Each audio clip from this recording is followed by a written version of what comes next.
Salut les cinéphages, c'est Merege, et aujourd'hui, du pain béni pour tous les bourrins présents sur la chaîne, amateurs de films d'action, d'explosion, de défenestration, de gunfight. Youhou, Gérard Butler est de retour, incroyable, This is Sparta! Oh, on l'adore. Alors évidemment, on peut pas le dire en société, on peut pas le dire à nos amis, ni à notre famille. Ah, ça reste entre vous et moi, vous inquiétez pas. Mais oui, on t'aime Gérard, continue comme ça, continue à nous servir du cinéma de bourrin comme on n'en fait plus. Et puis en plus, là, c'est pas n'importe quel film, puisque c'est la suite de Criminal Squad, sobrement intitulé Criminal Squad 2 Pantera. Alors, je vais faire une petite parenthèse, parce que le premier film, Criminal Squad, donc Den of Thieves en anglais, est une pépite. Je vous le recommande, c'est vraiment une tuerie. En fait, c'est un sous-hit, et ça ressemble vraiment à Hit, hein. On a des flics, on a des gangsters, ils ont des problèmes, ils sont alcooliques, voilà, problèmes avec leurs femmes, familiaux, etc. En même temps, c'est des tueurs de flics, en même temps, c'est des braqueurs, donc c'est à la fois un film d'action, un film de gangsters, et puis un film de cambriolage, on va dire. Donc moi, j'adore ça, et franchement, en termes de sous-hit, c'est le meilleur, selon moi, avec The Town de Ben Affleck, quoi. Vraiment, si vous ne l'avez pas vu, jetez-vous dessus, c'est vraiment de la bombe. Il y a un director's cut en plus qui est vraiment encore meilleur, qui vaut le détour. Donc oui, c'est pour moi un des meilleurs Gérard Butler, et j'avais vraiment hâte de découvrir la suite, d'autant que le réalisateur original est de retour. Il s'appelle Christian Gudegast. Il n'a pas fait grand-chose entre les deux, hein. Et là, il revient donc à la réalisation et au scénario. Et donc, après, parce que moi j'adore le premier, hein, après voilà, ce premier qui vraiment m'a marqué et m'a enchanté, hein, en bon gros bourrin que je suis, bien, la suite m'a quelque peu déçu. Oh là là, et je suis dégoûté parce que je l'attendais vraiment énormément. J'avais envie de l'aimer, vraiment, j'avais envie de l'adorer. La bande-annonce envoyait du lourd. Bon, c'est pas catastrophique non plus. Vraiment, attention, hein, j'ai pris du plaisir. Mais on va dire que on nous vend pas vraiment ce qu'on est venu voir. Alors c'est pas forcément un défaut. Moi j'aime être surpris en tant que spectateur. Et c'est vrai que là, quelque part, ça aurait pu s'appeler... C'est quasiment pas une suite à Criminal Squad. On sent que peut-être il avait un scénario et puis qu'il l'a transformé pour que ça devienne la suite. C'est un petit peu étrange.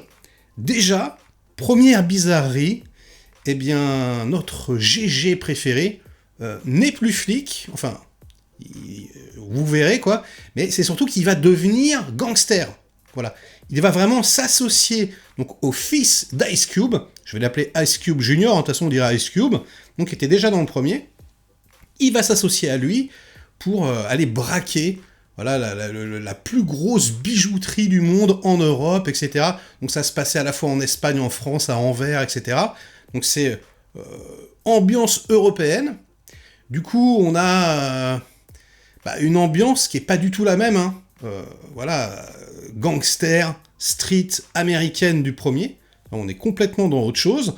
On a le héros, donc, qui est l'antithèse de ce qu'il était dans le premier film également. Ok. Et puis surtout, et c'est vraiment là où le bas blesse, il n'y a pas d'action, il n'y a quasiment pas d'action, les enfants. Et alors là, j'étais vraiment déçu. Il y a une grosse course-poursuite en bagnole qui est filmée en practical, hein, qui est vraiment cool, avec des mitraillettes, etc. Et c'est impressionnant, mais c'est les 15 dernières minutes du film. Mais alors, au début, waouh, il se passe strictement rien. C'est-à-dire que vraiment, le film commence au bout, j'exagère pas, au bout d'une heure seulement. Il y a une petite scène d'intro, où ils vont braquer un avion. Mais c'est peanuts, quoi, il se passe quasiment rien, ils prennent les voitures, ils filent, ils montent dans un camtar, mais rien de bien transcendant. Et puis sinon, on découvre un petit peu, le plan. C'est-à-dire un petit peu à la Mission Impossible, vous savez, hein, le truc c'est impossible à braquer, les caméras les plus technologiquement avancées du monde, ceci, cela, les empreintes, faut faire attention, mais ils vont quand même y arriver, évidemment, avec des petits sprays au poivre et tout, c'est assez marrant. Et moi j'aime bien les films de cambriolage, j'aime bien quand ça perce des coffres-forts, etc. Mais c'est pareil, hein, le casse, qui est agréable, c'est un bon gros casse qui dure longtemps, quasiment tout dans le silence, ça doit bien durer une vingtaine de minutes, c'est cool et tout, mais ça intervient à la fin, encore une fois. Donc on a vraiment le film qu'on est venu chercher, il commence que au bout de 1h10. Et pendant la première heure 10, ben voilà, c'est la présentation du groupe, ils vont faire des petites blagounettes, Gerard Butler, il va essayer de convaincre donc Ice Cube Jr. que il a vraiment changé de bord, qu'il a vraiment envie de participer, parce qu'il est fauché, parce que sa femme l'a quitté, etc. Bon, voilà, bref. Et puis, il va devoir s'intégrer au groupe, aussi, hein, aux gangsters, donc montrer patte blanche. Il y a une nana qui va faire frotti-frotta, ils vont danser, ils vont boire des coups, ils vont fumer de la drogue, ceci, cela, ils vont faire des vannes, ils vont écouter de la musique, ils vont danser dessus. Mais très sincèrement, il se passe rien du tout. Enfin, c'est vraiment du copinage, quoi. Et il n'y a plus du tout ce qu'il pouvait y avoir d'intéressant et dans Heat et dans le premier Criminal Squad, c'est-à-dire les interactions avec leurs enfants, leurs femmes, et puis on passait du côté gangster et du côté flic. Là, on reste tout le temps du côté gangster, en réalité.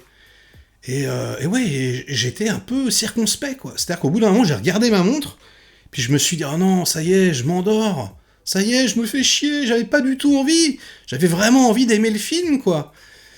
Et bon, heureusement, donc, la deuxième partie rattrape un peu la mayonnaise. Bon, dans la première partie, il y a... voilà, parfois, on est un petit peu intéressé quand même par le plan, comment ils vont faire. Bon, Gerard Butler, il est toujours sympathique. Et la relation avec Ice Cube Jr., ça va. C'est pas nul non plus, quoi. Mais bon, ça traîne vraiment la patte.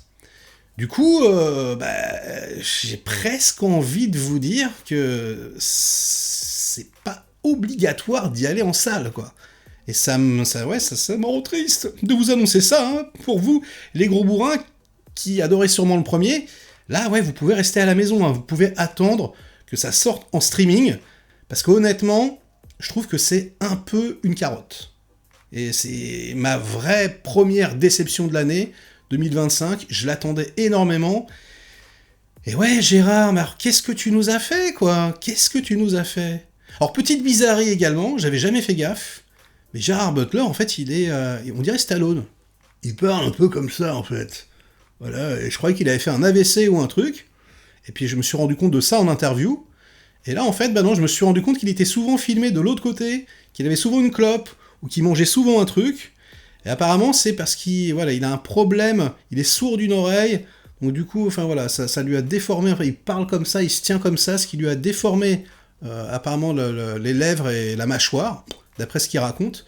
Très très bizarre. Donc non, depuis le début de sa carrière, il est comme ça, et j'avais jamais remarqué en une briquette. Est-ce que vous aviez remarqué? Parce que j'ai été hyper surpris. Bon bref, c'est comme ça, ça n'a rien à voir avec la critique, mais ça a à voir avec Gérard. Gérard, bon c'est pas grave, on te pardonne pour cette fois, on t'aime quand même, mais merde. Bon puis en plus, voilà, ils annoncent vaguement un 3, cette fois-ci, faites péter quoi. Faites péter hein, les grosses sulfateuses, voilà, les gunfights, les explosions, parce que merde, on est en manque. En tout cas, voilà, encore une fois, hein, je vous embête plus, mais regardez le premier, c'est vraiment, vraiment excellent, et donc attendez celui-là, attendez le streaming pour regarder la suite. Et sur ces bonnes paroles, ce sera la fin de cette vidéo. Likez-la si elle vous a plu, diverti un minimum. Délikez-la sinon. Inondez-moi de commentaires comme d'habitude pour faire marcher le petit robot YouTube. Et nous, on se retrouve très vite pour de prochaines aventures. Ciao!